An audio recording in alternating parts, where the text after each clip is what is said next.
بەڵێ لە چەند ڕۆژی ڕابردوودا خەڵاتێکی گەورە و گرنگ لە ڕووسیا درا دکتۆر ڕەشاد میران ئێستا گفتوگە لەگەڵ بەڕێزیانەکەم سەبارەت بەوە گرتنیەوە خەڵاتە بەڕێز دکتۆر ڕەشاد میران پسپۆڕی کۆمەڵاسی و ئەنتۆگرافیا لە ستۆکۆڵمی پایتەختی سویدۆ لەگەڵمانە. دکتۆر سڵاوتان لێ بێت، تۆم کاتتان باش. ئێوە لە پای چی ئەو خەڵاتە گەورە و گرنگەی ڕووسیاتان پێبەخشرا؟ سڵاو لەوەش سپاس بۆ ئەو دەرفەتە، خۆشحاڵم لەگەڵتانە لەسەر ئەو بابەتە بدوێم. ئەو خەڵاتە لە پای خزمەتکردنم بوو بە زمانەکانی ڕووسی و کوردی لە وەرجێڕان لە ڕووسیەوە بۆ زمانی کوردی. ئەوەش مای دەستخۆشیە بۆ وڵاتێکی زلهێزی گەورەی وەکو ڕووسیا کە لەلایەن سەرۆکی ئەو وڵاتەوە بایەخ بە زمانەکەی خۆیان بدرێت.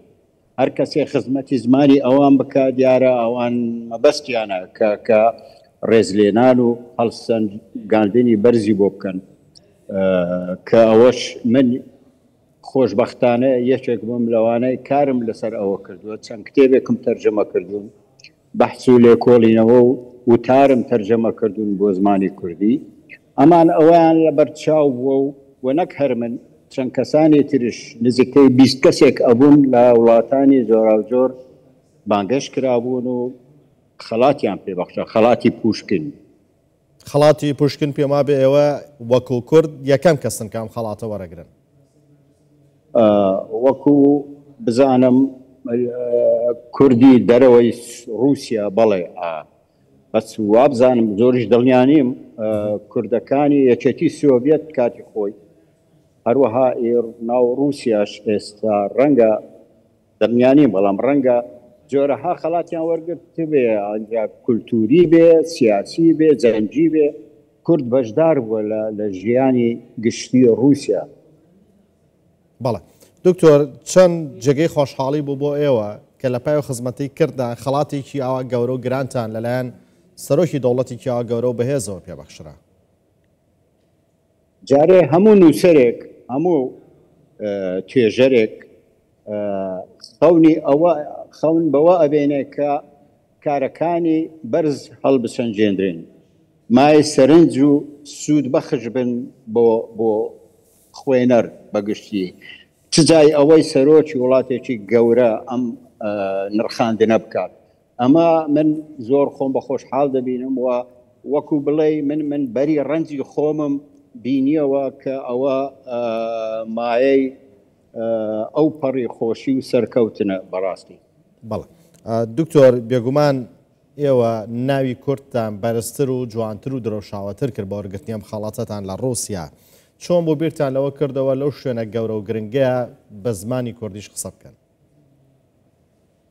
لا هەر وشەیەک بوو سپاسم کردن، حەزم کرد وشەیەکی کوردی لەو شوێنە گرنگە لە کرێملین لە پایتەختی ڕووسیا ئەو وشەیەکی کوردی دەنگ بداتەوە. بۆم هات هەر ئەو دەمە هاتە خەیاڵم.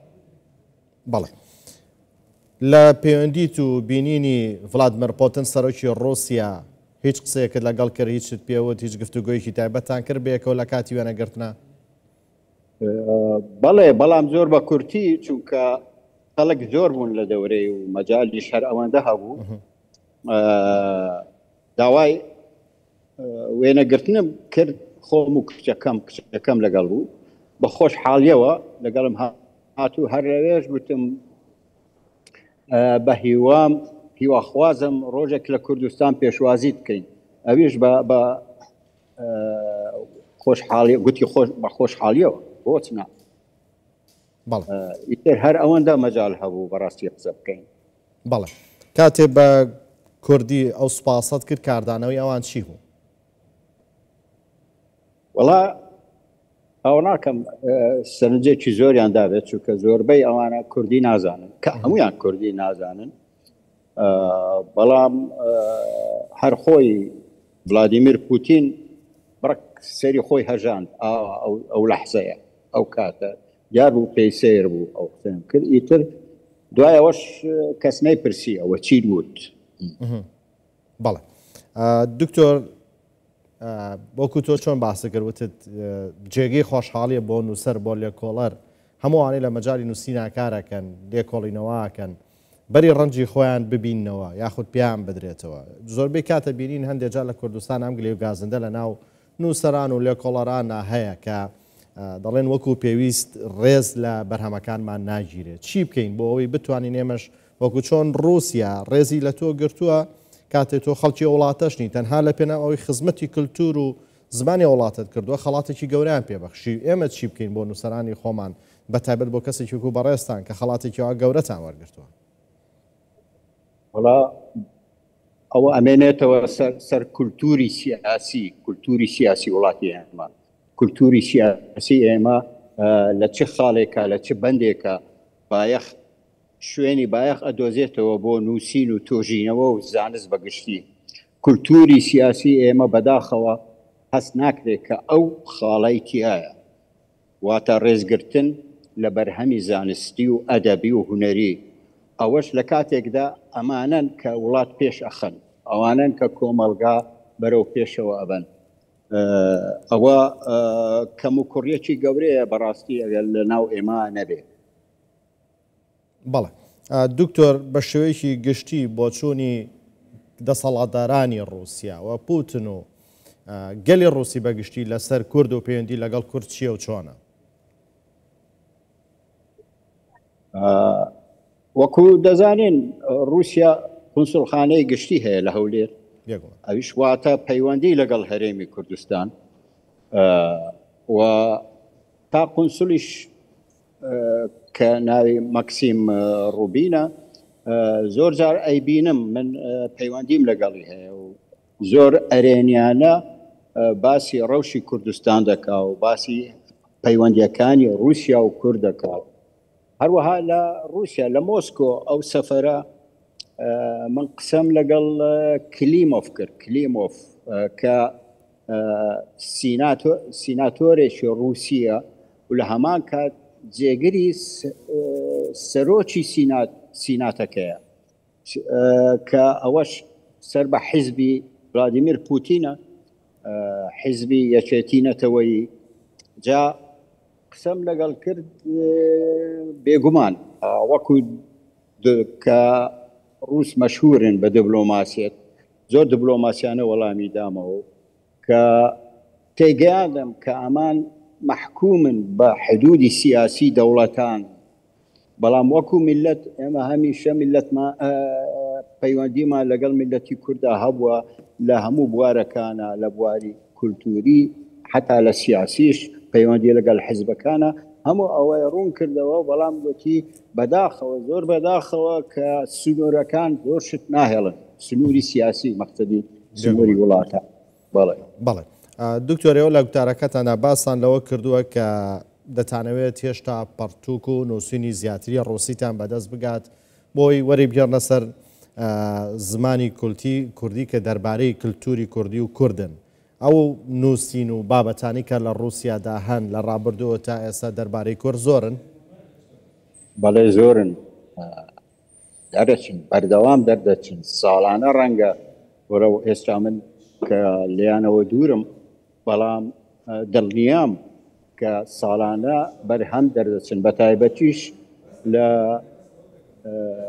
ئینستیتوتی ڕۆژهەڵاتناسی کۆن کە ئێستا ناوی گۆڕاوە بۆ بەڵگەنامە مێژوویەکان بەشی کوردی هەیە یاخود پسپۆری توێژەری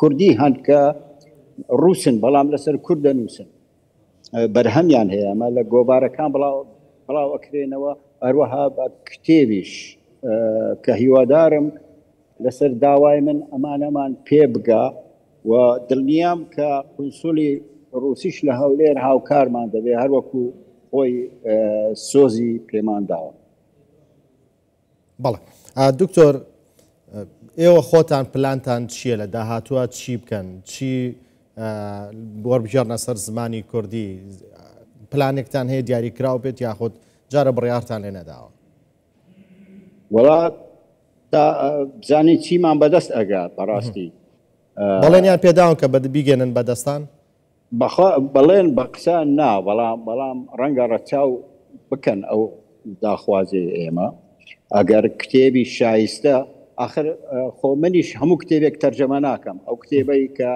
پەیوەندی بە پسپۆری منەوە هەیە سیاسی بێ کۆمەڵناسی بێ ئەتنۆگرافی بێ ئەوانم بەدەست بگە من بە ئەرچی خۆمی دەزانم کە وەریان جێرمە سەر زمانی کوردی پێش خزمەتکردنی زمانی ڕووسی من خزمەتی زمانی کوردی دەکەم بەسمە زمانی کوردی کە ئەوان لەلایەن خۆیانەوە ڕەچاوی خزمەتی زمانی ڕووسیان کردووە من بۆ ئەوم نەکرد بوو بەڕاستی من بۆ زمانی کوردیم کردو. بەڵێ دکتۆر ئێوە پسپۆڕی کۆمەڵناسی و ئەتنۆگرافیان پێم خۆشە دە زمانی خۆتانەوە ڕوونی بکەن و ئەتنۆگرافیا چییە بۆ خەڵک زیاتر من نەزانم بەڵام پێم خۆشە خۆتان ورتر باستەوەکەن چیەوە تا چەند گرنگە. من هەر پسپۆری وردی من ئەتنۆگرافیا واتە میلەت ناسی نەتەوە ناسی دیراسەی مێژوو کولتوری میلەتان و نەتەوان دەکات.